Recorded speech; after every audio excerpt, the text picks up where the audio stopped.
are here at Vapor Central at 667 Yonge Street on the second floor for part of the Karma Cup Speaker Series. So we're at Vapor Central 2018 Karma Cup Speaker Series. We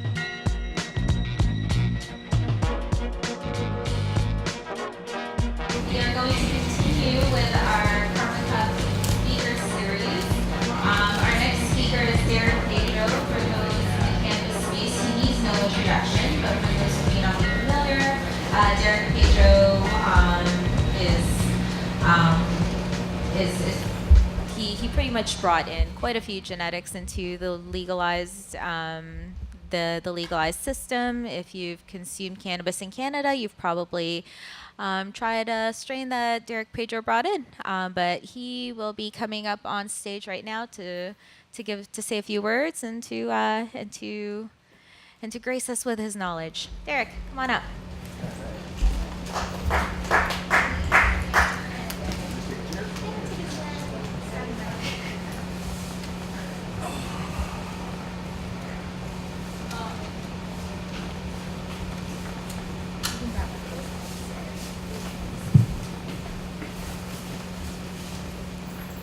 All right, so my name is Pedro. Thank you for having me here at Vapor Central today. I'm here talking about breeding today on a really low level. Okay, I'm not going to go too far into it, but I will. I'll give you a little history with myself first. I'm the old guy in the room. Been doing this for a long time. I'm currently working for several licensed producers. The room's pretty empty, so I don't have to dodge fruit and eggs when I say that.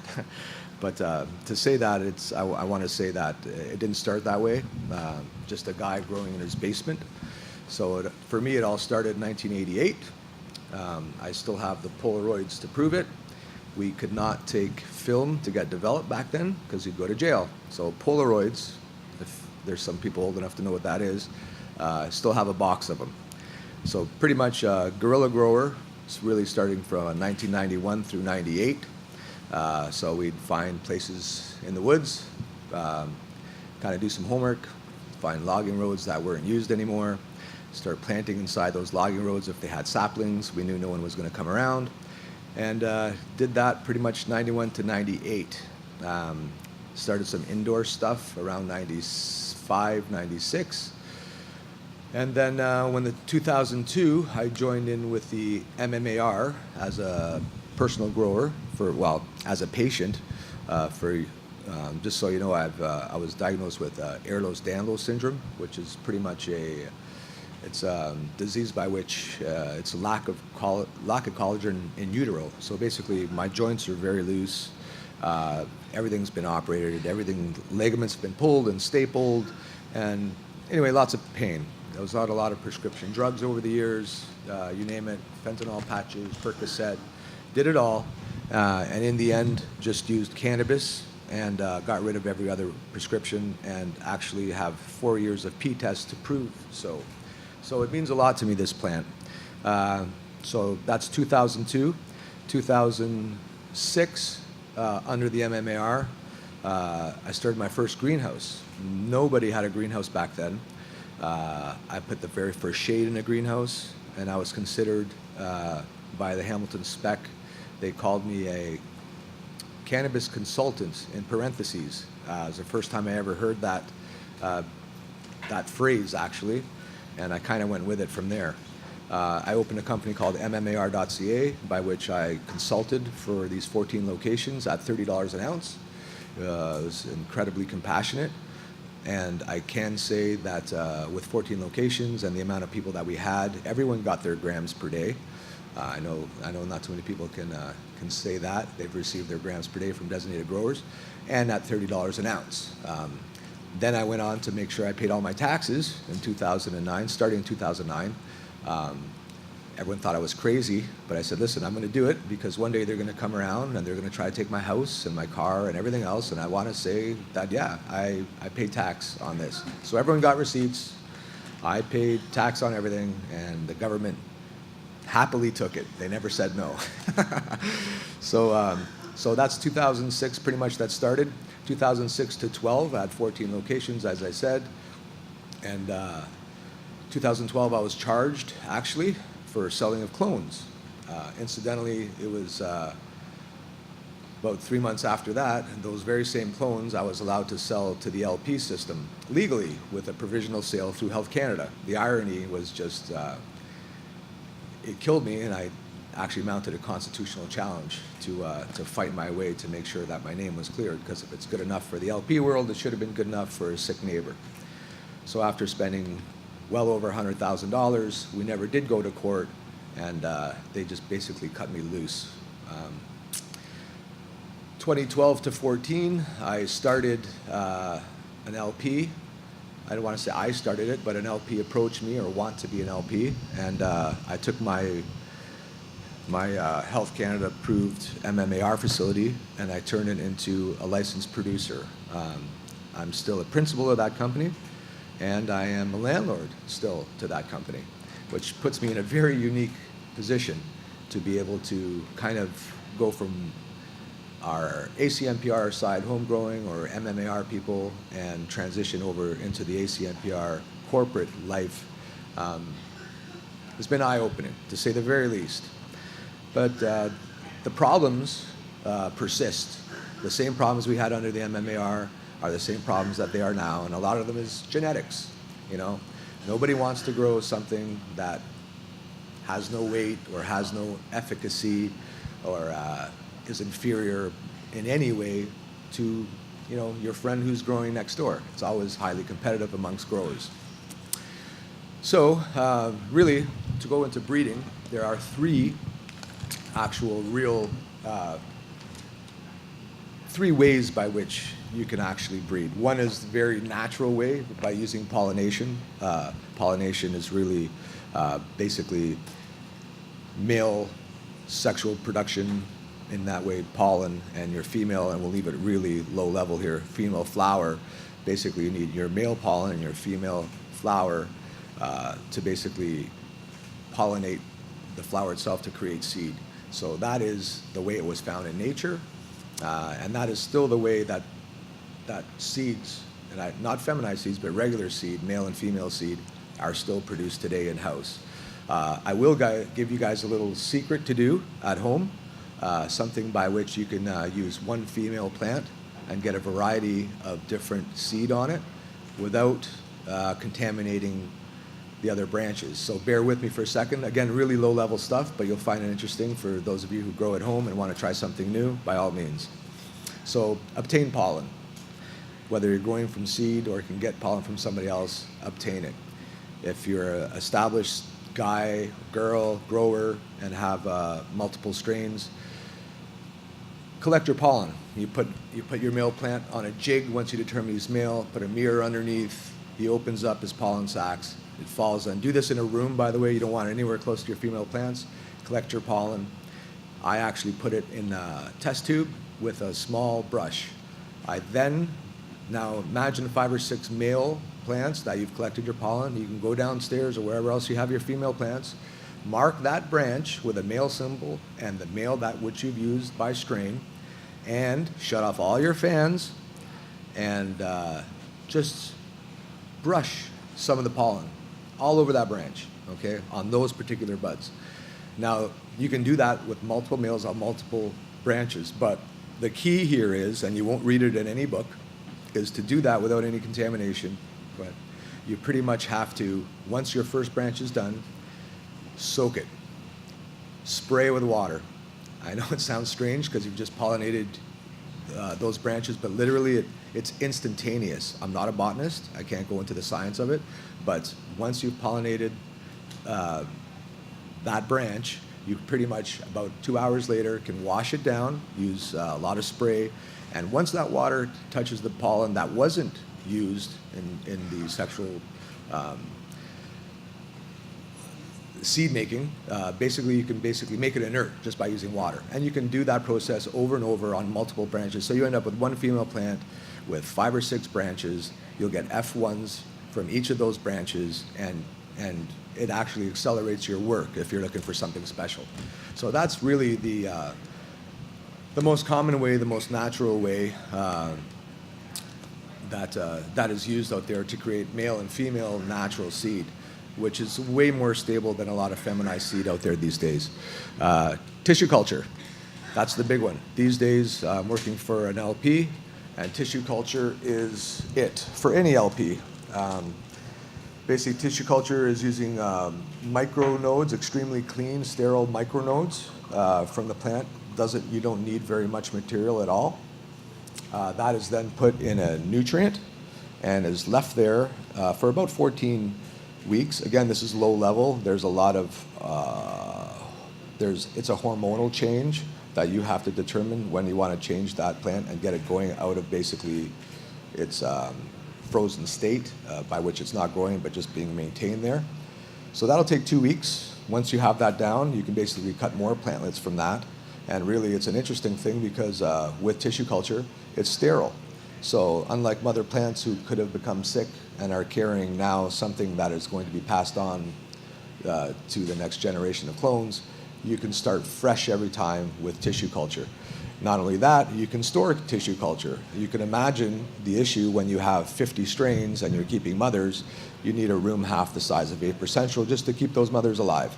Whereas in the future, and we're doing it now, we can take a very, very small amount of tissue and basically leave it there in vitro for 5, 6, 7 months, indefinite. You do have to change the nutrient over time, but basically when you get to it, you get to it. So you know it's safe on a shelf.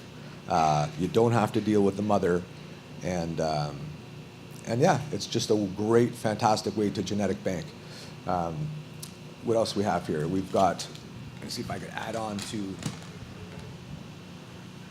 like I said, a very low level, but that's really the gist of it. Now, the biggest thing these days is feminized seed. So feminized seed, we're using STS, so it's silver thiosulfate, okay?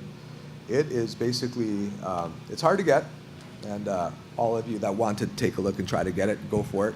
There's, I think once you get yourself a way by which you can get it, I want to say it's secret, but you know, you want to keep that avenue open. But basically, by using it, you basically are spraying it on your female plants, and you're spraying on your female plants. I started actually doing it last week of veg even, then going first week of flower, second week of flower, and I'll do it probably every 5 to 8 days.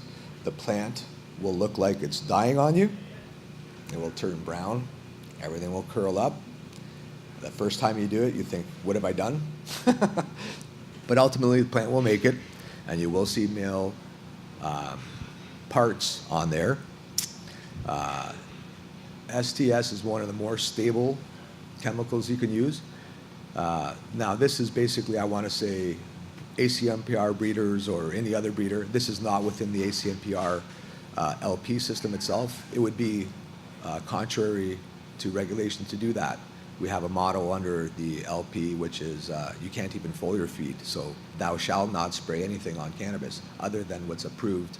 And there's a small list of approved things that you can actually do. So it's not something we can do in-house yet. We're still doing it the old-fashioned way there. But in your basement or warehouse or greenhouse, wherever you want, you can use STS if you can get your hands on it. It's pretty fascinating. Every seed is female. STS is quite stable.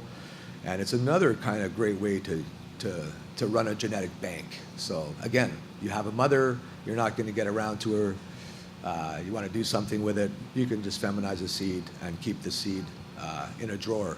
Mind you, it's going to take time again to grow her out, and there is still a variation, a phenotype variation there, but it is as close as you can get without having to save a strain 2-3 years or pass it on to friends, or if it's truly, you know, something that you're not going to get to this year. So now, talking about that, I want to talk to everyone who's a closet cannabis breeder, grower, want to get into it.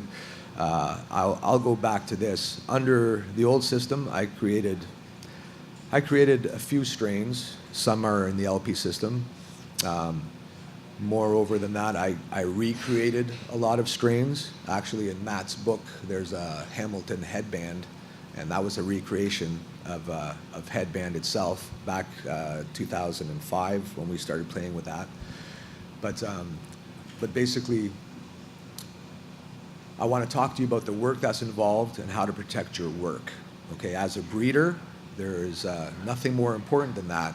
You know, doing something, having pride in it, and then of course, well, I'll go back in time and tell you what really happens. So, you know, you create seed, you make 5 or 10,000 seed or 20,000 seed, and you want to, you know, you want to sell it. You want to make sure everyone could use it. You want to, you know, have some kind of a gain for your efforts. So you do sell the seed for next to nothing. It ends up, in my case, in Europe, sold in multiple batches, name changed from the original. And I kind of looked at that and I said, wow, you know, did all this work, and yet, you know, no one's looking at it as my work. They're actually claiming it and profiting off my work. So IP, you know, your intellectual property. So fast forward all these years, well, I'll even go a little before that. Under the LP system, I brought in 22,500 seed that I fiddled with over years out of a breeding program. 90% of it was named, and the other 10% was basically just stuff that I put in a bag just because there was, you know, I had enough of that genetic material, so I just kind of mixed those. But regardless, it was 25,500 seed and 54 strain. So now I look at this and I think, you know, how do you protect your IP? So anyone who wants to, there's a really cool new way, and that is basically using DNA. So there's a company out there called Blockstrain. So they use a blockchain technology, but it's called Blockstrain. And you can actually take a look at it at blockstrain.io, whereby which you, if you create something and you really think it's something special, you could send it in. So any ACMPR home grower can do this, as well as LPs I have involved trying to do it as well. But basically you can send in a sample of stock that's pre-washed in alcohol to get rid of any THC. You can put it in the mail legally. You can send it out, and basically a DNA fingerprint will come back. And that fingerprint is your IP. It's your work, okay? You're not going to get paid from it right off the bat, but you've claimed your work. So that allows you to do several things. It's an accelerated breeding program, so if you have something special and you put it out there, it's just that much easier to get a hold of that person. You know, look at Girl Scout cookies, Gorilla Glue, all these things are created in someone's house, someone's backyard, someone's basement, warehouse, and it takes literally years to get into the market. You know, you grow something, you think it's fantastic, you give it to your friends give it to their friends, it becomes regional, it becomes territorial, becomes national, international, and before you know it, we're smoking Girl Scout cookies and Gorilla Glue and all these really neat things, but it took forever to come up here. So Blockstrain, for even the individual, or if you want to put it under a corporation name, it doesn't really matter. You basically send in your sample, you claim your DNA, and then, you know, that's your IP. That's your work. You've protected it. So, like I said, in the past, you can do all these things, and they'd rename it on you, and it was gone, and someone's making money off of your stuff, and it was irritating to say the least. So with blockstrain.io, you can go on, send your DNA sample in, claim your IP, and basically look towards the future. So if your stuff ever gets popular enough that somebody wants to purchase it, or somebody wants to use it in cookies, you're going to know. In the past, we would sell our cannabis, and the cannabis would go to the next person, and they would make something with it, and that was it. You were only known as far as that step, and no one knew what actually went in there. With Blockstrain, you can actually send your cannabis over, and then when they make their edibles or vape pens or whatever, that travels with that. So it's a real track and trace system. It's extremely safe. It tells you where it came from. International it's coming, you know. I travel around quite extensively for an LP, and just kind of ears open kind of thing, see what's out there. And it's fascinating to me because, you know, places like Jamaica and Colombia and a lot of these countries, I was in Malaysia not too long ago, and you get there and you expect to see, you know, Thai stick, and you get to Jamaica and you want to see like lamb's bread, and you know, and you get to Colombia and you want to see like even though it's commercial, you want to smoke, you know, a red-haired Colombian. But in the end, what really happens is you get there, and it's strange because these people look at you and say, hey, listen, what are you guys growing? And they look at you and say, oh, we've got these genetics. We went to California, and we've got all these genetics. And you look at the hillside, and everything's covered in white powdery mildew, and they're growing things that are not used to growing in that region.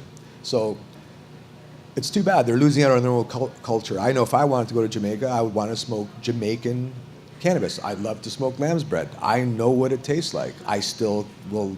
Somewhere there's seeds stuffed in somebody's couches.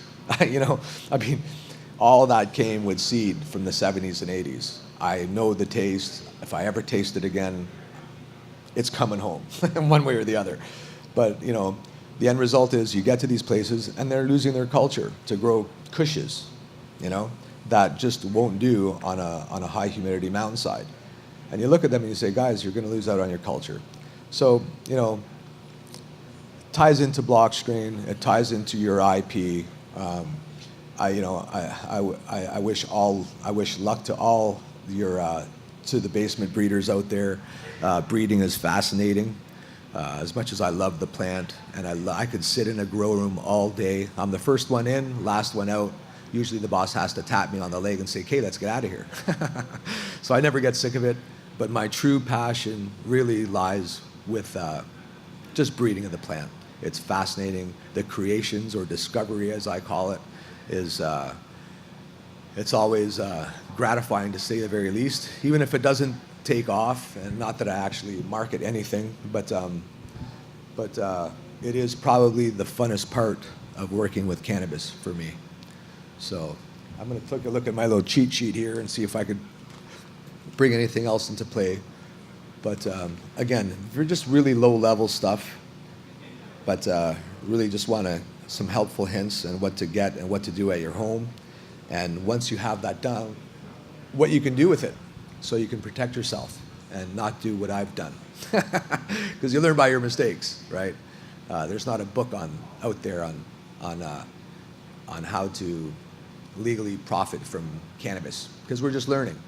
But this is for sure a way by which you can take a hobby and you never know, you might have the next Gorilla Glue number 4. You might have the next Girl Scout cookies. You might have the next Pink Kush. So looking forward to I'm an advisor. I'm on the advisory board with Blockstrain, and they're currently working with one of the LPs, my favorite LP to work for, which is WeedMD. Turns out, after working for 8 or 9 licensed producers, I walk in the door at WeedMD, and it's a guy I went to high school with, cannabis smoker, longtime friend of mine. He's the owner. So great place to work, really friendly place. Unlike any other place I've worked at under this system. I give them my heart and soul, and rightfully so, because they're great people. And yeah, just kind of wanted to share with everybody else a little bit of the two systems, and yeah, so that's it for today for me. But any questions out there? No? Good. Thank you. Thanks, Derek. Everybody. Does anybody have any questions for Derek? Nope. Oh, we got one. Yeah. I was wondering about if you had a strain that, like, you'd say is your own strain, and then someone crossed it with another strain. Yeah. Would the new strain still be partially yours, or would it now be the grower's creation? So if you take a look at, so it will be yours, but it's a collaboration. So if you look at the actual website for Blockstrain, you will see a collaborative page. So you can work with other people and create something new by which it's 50-50, you know. There is going to be issues pre-Blockstrain date. Someone's going to claim AK-47 was theirs, or whatever else, some strain that's been around forever. But really going forward, it just allows for an accelerated breeding program by which you can talk to your peers and trade amongst your peers if you choose so through the database, which was unheard of before. Really, you just have to guess, and so yeah. So there is a collaborative effort page by which you will get a 50-50 share going down the pipeline. Yeah. Anybody else? No. Tracy had Yeah. ready. So Derek, you've consulted with a number of LPs. What is the one piece of advice you would give to a grower looking to shop his or her genetics to the legal market? Okay, so again, make sure you have it protected with through your DNA. There's been some lawsuits, even through LPs, that you know, you know, it's the kind of the same old games from the past that can be played. Again, I'm not saying that they are, but they could be. You could quite easily say something died, and then just change the name. But when you have the DNA, it's completely different. You know, so you could just imagine that they're claiming it's something, and as a patient, I could get it at home and send it in, and find out if really that's what it is or not at the at the patient level. You know, so yeah, so that's what really you can do. Prior to this, there was no real way. You know, when I came in, I have a provisional sale from Health Canada, whereby which you talk to the LP, and you guys think of the price. It could be by seed, it could be for the whole batch. I didn't get much money out of it. I really didn't know what I was doing. It's my first foray into the world, into the legal space. If I could do it all again, I would have changed things. But I did. It was a monetary value, but it sure is nice having to see that bill of sale, you know, and taking a look at that and say, you know, I got that far, yeah, right? Absolutely. But so really, protecting your IP is probably, it's work. Work is work. You should get paid for it. For sure.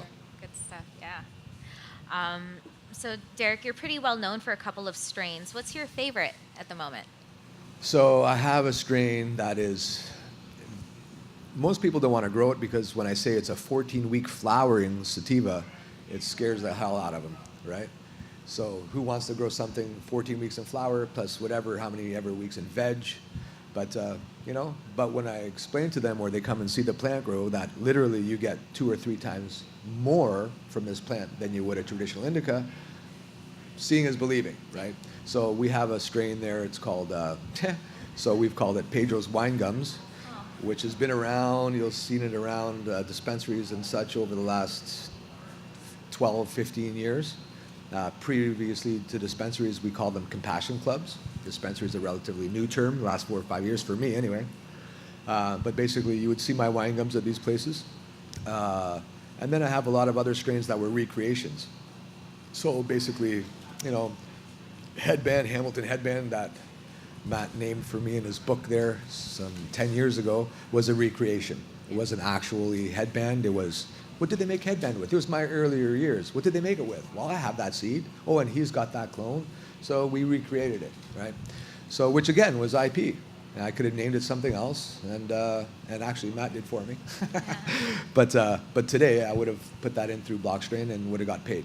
So a lot of recreations, California orange, a lot of old stuff that, you know, like I said, when I started this, I had hair. It was black hair, and there was lots of it. So it's a long time ago for me. But still, I don't want to call it a game. Still in this system, I love it. You're still in it, Derek.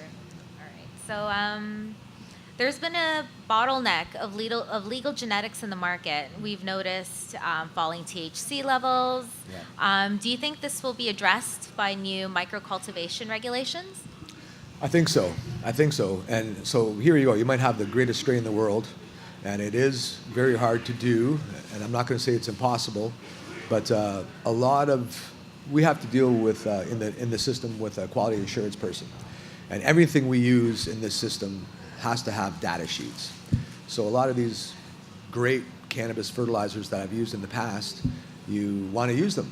So you know, you tell your QA guy, you're like, hey, listen, I want to use this brand or that brand. And they're like, no problem. Tell them to send me the data sheets. So the data sheets, and you do the math, and there's always like a percentage missing. So when you get back to them and say, hey guys, I'd really like to use your fertilizer, but something's missing here chemically. And they're like, well, that's proprietary, we really can't. So, you know, is it growth hormone regulator? Who knows what it is? But the bottom line is it's their kind of secret, and therefore I can't end up using their fertilizer. So fertilizers are one of the many things that end up happening there. It's hard to do commercial and have that love for 20 plants, okay, that you would do for 20 or 50 plants or even 100 plants. But I think when you start getting into automated systems, like we're doing now, and 10,000 square foot rooms, and even though there's 4,000 plants, it's just 2 strains there. And once you understand and have historical data on those strains, and it takes years, I've got a great team now that they're scientists, and I can go to them now and say, hey, what do we have here for the last 2 years? And you can start looking and seeing why it's changed. So yeah, there's been falling THC levels, but I've grown the same plant under one LP. I've been a consultant there and watched that plant that I brought into the system that was giving me 28% THC, and at this LP gives me 18% THC, but then regrown at that same gives you 28 again. So really it's about what you're doing in the room, and it could have been a million different things, just like any basement guy would. All of us, every person who grows cannabis will always bring you the best cannabis that they've ever grown to show. But the stuff, those weeks that we never showed anybody, it's because we learned something and we'll never repeat that mistake again. So same thing goes with the LPs. It is a learning, there's a learning curve to it. So I do believe that small craft growers will fill that void. I do believe that LPs are going to rely on small craft growers. I actually believe that LPs will actually lose money by using craft growers, but need them so badly to make sure that that's on the menu. Having a quads is on the menu. I've just recently we're turning Weed MD's original spot into quads only, basically 5 strains, stuff that we've grown out for 3 years. That is truly coming out like quads, and that's it. And we've moved everything else into greenhouse production, where I'm still getting AAA, which is still fantastic. So, and I think a lot of the licensed producers are going that way, buying up or at least affiliating themselves with really great growers. But to have the conversation, if you have something special, don't be afraid to pick up the phone and say, listen, LP close to me or wherever you are, I got something special. Send somebody out and come see what I grow. If you're an ACMPR person, be smart enough to send your stuff into a lab. Call your labs. Tell them that you're a legal ACMPR home grower. Here's the number on your license. They can test your stuff. Some say no, but they all can. Talk to them nicely, they'll test your stuff. Once you have that test, it's the same test as an LP test. So now you call them up and say, listen, I got something special. Here's the terpene profile, here's what I have. Come see my growing techniques. They're paying more now for growers than ever. Starting off, if you're a really decent grower and can manage people and you can get along with even a guy in a suit, you're going to make great money. It's well over $100,000 to start. So I think the falling THC levels will basically get taken care of through historic data and just making sure that you don't repeat mistakes, which happens everywhere. Cool. Just a couple more questions. Derek, when developing a strain, what do you look for in the genetics you source? So 15 years ago, it was all about weight. My company was, you're selling, I consulted them by the ounce at $30. So the more ounces, the more money you would make. So weight was important. Nowadays, I've grown some plants where I didn't really care too much about weight. It was more about effect and really terpene profile, because now I can test for that, and lack of disease through growing. So, stuff that basically doesn't have too much issues. So, yeah, those are basically the key components. Cool. Yeah. Cool. No, for sure. And so what has been the biggest challenge to transitioning to the legal market? Earlier you mentioned, it's a quieter room. You weren't worried about things being thrown at you, but. Right. So, sorry, repeat the question? What has been the biggest challenge to transitioning to the legal market? So the biggest challenge by far is this. In the past, when you saw something in your grow room, or you needed to change something, or you wanted to try something, you could just do it. You can do it tomorrow. You can do it that minute. Under the new system, you might have the greatest idea in the world, but you better have 4 months to implement it. And that's so, because really you have standard operating procedures, SOPs, all of those have been checked by Health Canada. You can't really stray from those. Any variances of those have to be documented and why, and corrective actions for stuff that might have went awry if you ever tried things out. So experimenting is not big on the legal system's mind. So that's for sure a huge difference from before and now. It's not to say you can't get it done. You can get it done, but you have to learn to be very patient. So you go in there and you say, I'd really like to do this, and they say why, and then QA gets involved, and then you've got to talk to the body. You've got to go through everything, but you have to understand that when you were growing in a warehouse, in a greenhouse, or just growing for yourself or for a patient, you were the boss. And now you're going to a corporation. Many of these corporations are publicly owned corporations by which you have to share with the shareholders what you're doing. It's their money. So, so it's different, but I've learned to become much more patient than I used to be, for sure. Well, Derek, again, thanks so much. Derek, Pedro, everybody. Thanks for having me, guys.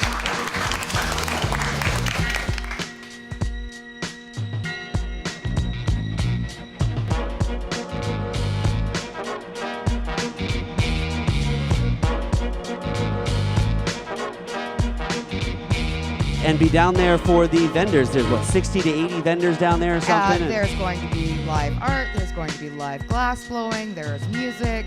Weed, lots of it. The festival is going to be off the hook.